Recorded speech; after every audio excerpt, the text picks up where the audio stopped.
What is up, amigos? Today we have the aerodynamics of a couch, and this couch has 3 seats to it, so it's probably middle of the range kind of couch. You can get couches with 2 seats, 2 cushions, or 4 cushions. You can also get that pretty sweet function where it has like that lazy boy flip out thing.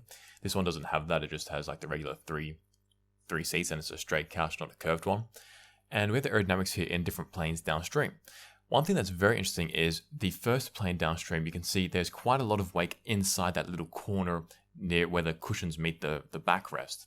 And that indicates that if you sit in this region and you're like outdoors or whatever, then you'll be experiencing less of a breeze, so it won't be as chilly for you. Alternatively, on a warm day, you don't want to be sitting there because then the cooling rate for you will be reduced. You want to sit on the edge of the couch or on the end of the couch. Another thing that's interesting to see is if you only go like one couch downstream, the wake is already almost completely died out. That's a little bit surprising for such a bluff body here. So let's investigate that a little bit more in this video series. So now we have the exact same planes, but with the total sub-drag plotted. And surprisingly, if you look at the first plane and even the second plane, there's a lot of drag even like where the people would sit. So there's like literally no chair there. There's no couch there, but the wake comes from the upstream part and from the upstream armrest.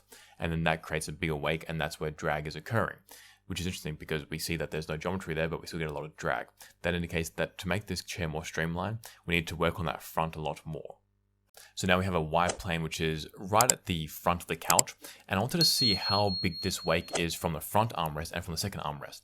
So first of all, the front armrest, you can see that the wake like really blows out a lot in this triangular fashion upstream, like when it goes up downstream. And then the second armrest increases the wake even more, but not as much as what that first armrest did. Like that did most of the damage. Also, what's interesting is if you look at the really blue bits, which is where the flow is moving slowest, that's mostly upstream, so just behind the front armrest. That indicates if you want to be cooler in summer, you should sit back actually just before the second armrest. That's going to give you the greatest flow. And also the front armrest has like this periodic shedding of a vortex every now and then, and that's going to be hitting each person and in sequence. But there are points where there isn't going to be that vortex, and it's going to be a bit more of a cleaner flow and fast moving flow. So your head is going to be cooled more than like your body, like your legs and your torso. So now we have that exact same plane but with the total sub-drag plotted, and this really elucidates just how much damage that front armrest is doing. There's a lot of drag coming off of it to the point where we have to kind of even question if it's worth having. Like, okay, it's an armrest, but it's not one of those fancy armrests with the fridge built into it. It's just a regular armrest. So is it worth it? Maybe if you could like put it down a little bit during summer, and then in winter you can put it back up so you can get more of a warmer air like pocket forming there. Otherwise, I would suggest maybe just getting rid of the armrest altogether and leaving the second armrest. Now we have a Y plane that's like closer towards the backrest. So this is actually be where your torso is, generally speaking, if you were to sit properly on a couch. And we can see the wake is so much greater here. Like the front bit and the backrest makes a massive wake, which indicates you need to sit more forward to get into cleaner flow. Also, something that's interesting is that behind the second armrest at this point, the wake isn't nearly as strong as the first armrest for some reason. I think it's because the flow from underneath can zip back up and give it a little bit cleaner flow. So that front armrest is producing a lot more drag than anything else. I should also mention that from this point of view, we can also see what the wake is doing in terms of whether it's going up or down. And it's not really doing anything, it's going fairly straight. And that makes sense because the lift coefficient for this couch was actually minus 0.0009, so pretty much nothing. That's in error, definitely. The drag coefficient was 0.7, which isn't too bad.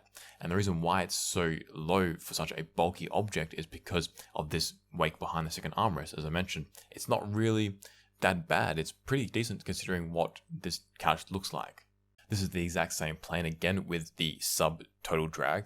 And we can see where most of the drag is being produced. It's from the front armrest and from that backrest. That produces the bulk of this drag, compared to what it should be doing. Like the downstream region of the entire couch should be containing a lot more of this drag, but it's really being produced from the upstream point here. So we need to streamline the front here, is what we can conclude. So now we have a Z plane that's just above ground, but not in like the sitting area. It's just like where the legs would be. And the front part, there's quite a big wake that just blows out around the front corner. That puts your legs into a wake.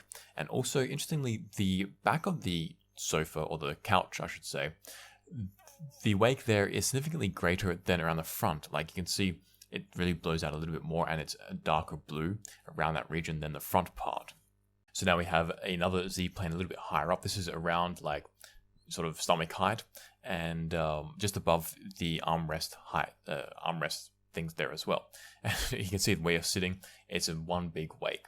So maybe turning the couch a little bit outwards to then allow the flow to come in a bit more aggressively.